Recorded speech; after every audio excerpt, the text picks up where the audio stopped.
Hi everybody, this is Miss Heather from the Hagerstown Public Library, and it's time for STEAM. Today is a little bit special because I am doing this in my house, in my kitchen, because it's a lot easier than doing it at our library. I have everything I need here to do what we're going to do today. We are going to make what everybody's been talking about this winter is the hot cocoa bombs. So, let's get started. What you need is, I just got some semi-sweet chocolate chips. These are minis. You're going to need that. You're going to need a good glass bowl or something that'll heat up in your microwave, because I'm going to temper my chocolate in the microwave.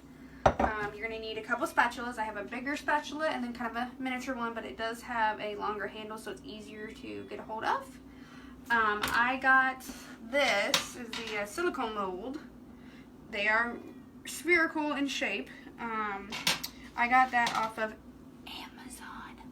Okay, and then I placed it on because it doesn't have a solid bottom, so it'll flex a lot on you. I just put it on just a regular cake or a cookie baking sheet so I could have a little bit more of a solid foundation when I go to set the chocolate. So let's get into it. So what I'm going to do is I'm going to take my semi-sweet chocolate morsels. I'm going to pour them in here. About that much, give or take. Minis, you're not going to have as too much. And then I'm going to temper this in my microwave. So this is more of a milk chocolate type of chocolate. Milk chocolate tempers at anywhere from like 88 to 89 is your max temp for your milk chocolate. If you go over that, then the chocolate will turn on you and it will start to get harder and stiffened, as well as it will kind of have a funky burn smell to it. It won't temper and won't pour out like it's supposed to. Now if you're working with more of a dark chocolate, that tempers at 89 to 90 is the max temp you want to go. You may be able to get away with 90.5 degrees. This is in Fahrenheit.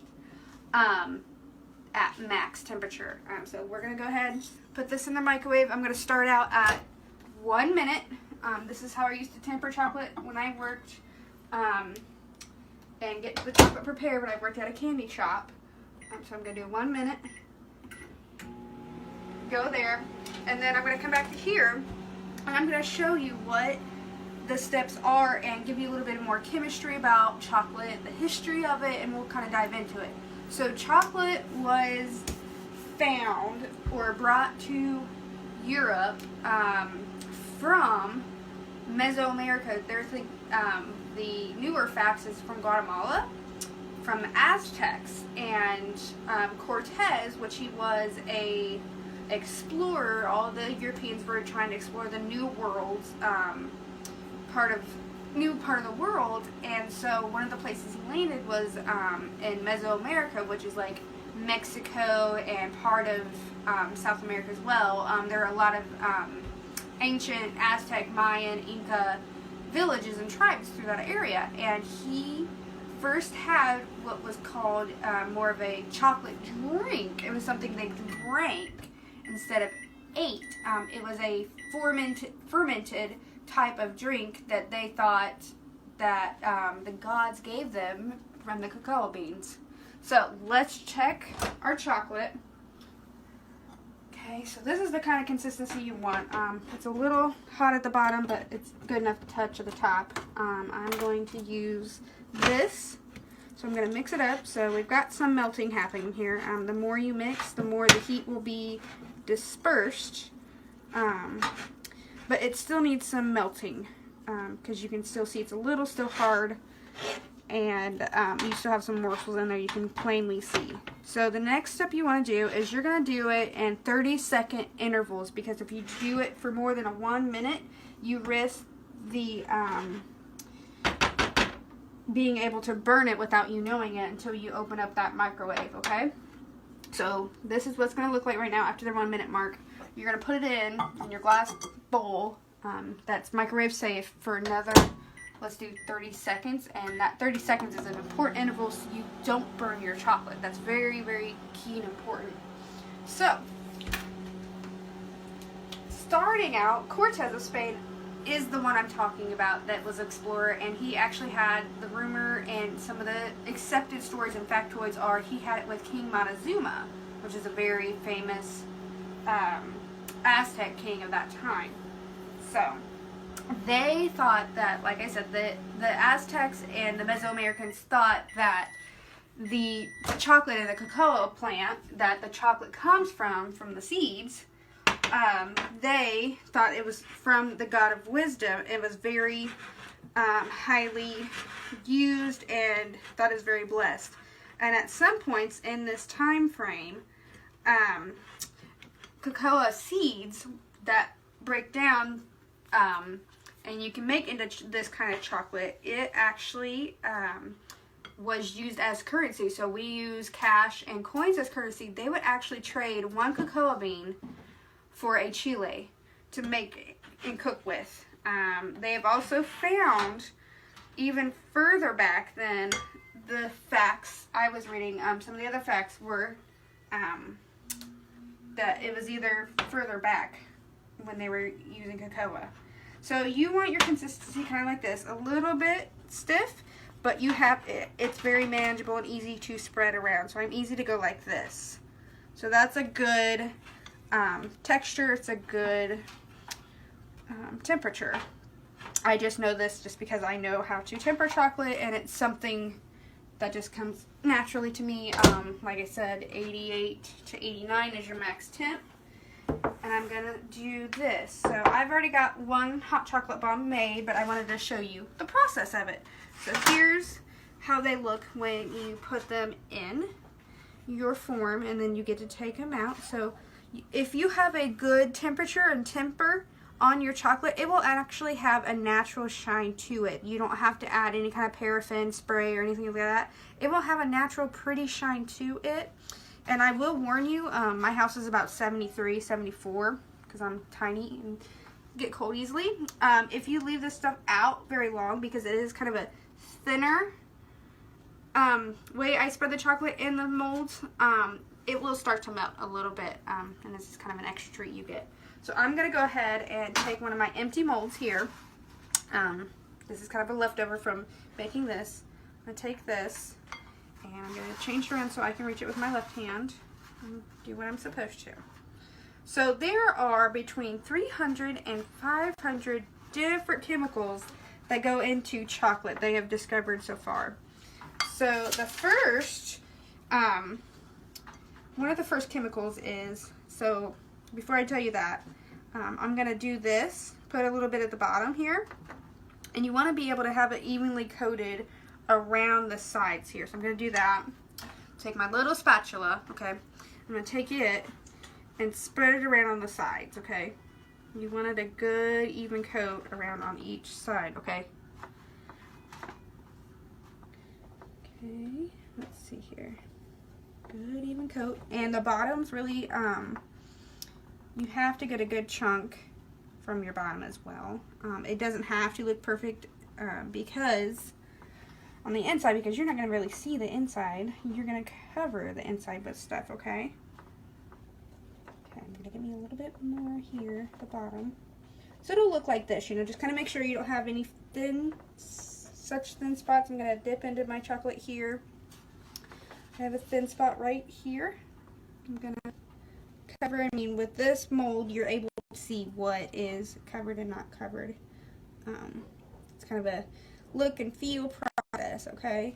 So then, after you're done with that, you'll do the matching side to it. So I'm only going to show you this one, and I'll quickly fill the other side very quickly, so it's not going to take me too long.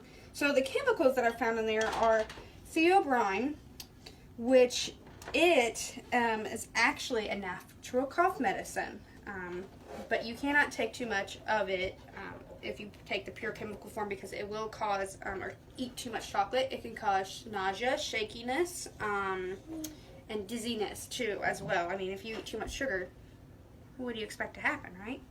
So I'm going to put that in there. And then it also has the chemicals that you have when you like fall in love with somebody or makes you feel good. It has caffeine. It does have about 25 to 27 milligrams of caffeine, and this is a better form I'm going to have in there. It's going to have a little bit more chocolate in there, but I'd rather have too much than not enough, right? So that's how we kind of form the shell of this, okay? Just like that. So it does have about 27 milligrams of caffeine is what is in chocolate, or the cocoa bean that you get chocolate derived from. The other thing you have is, I had to write this down, phenylethylamine. It gives you the happy feelings and is released by the brain. It's the same thing as like when you fall in love with something, a dog, a person, whatever. It gives you those happy, yay, I love you feelings. And it also has serotonin, which makes you feel good. And it has histamine, which is responsible for the craving and the mood boost. So when you have a good craving for a good chocolate and you just take it in your mouth and just go, it just makes you happy and just boosts your mood. And that's what makes you crave it, and why you are so happy after you eat it. So it's a little bit of a chemical process, along with, you know, natural things as well. So this was fermented. Like I said, cocoa was fermented after a while to start the processing, and then after it was all fermented and went to into however they processed or what they put it in the process, they would add sugar to it. Well, then the sugar would be absorbed into that, and then it would be kind of stomped around and crunched, and then would be turned into chocolate in that eventual process. Okay?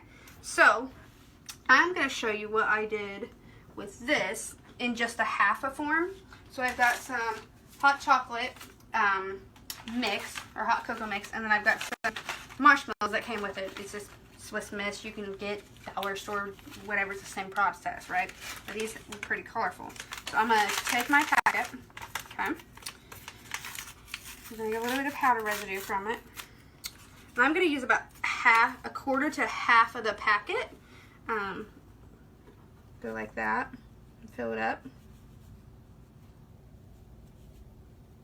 Okay, I'm going to do that, and then I'm going to add my fun colored marshmallows. I wanted them bright and colorful for you, so you can see them.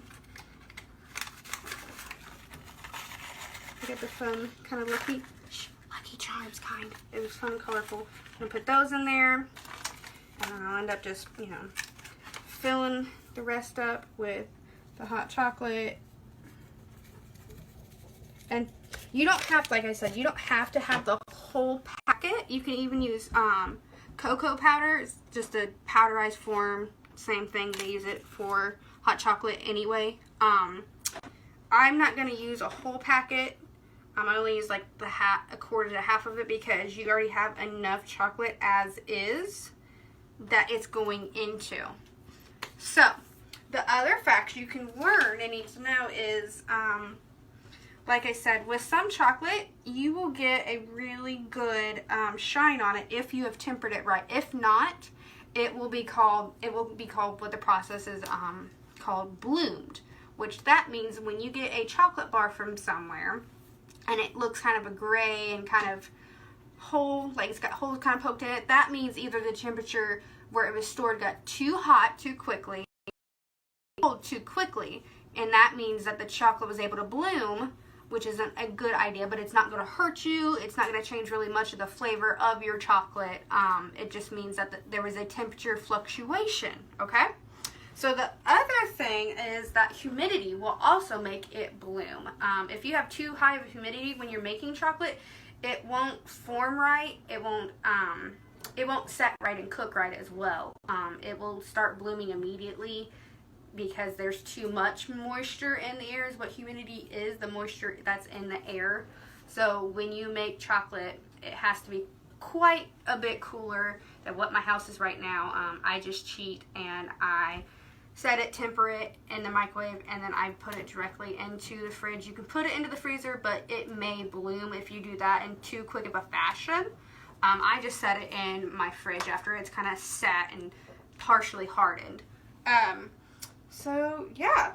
Also, the cool thing about cocoa is cocoa butter lotion. I used it all through my pregnancy with my little guy, and it actually comes from the cocoa bean, the cocoa plant.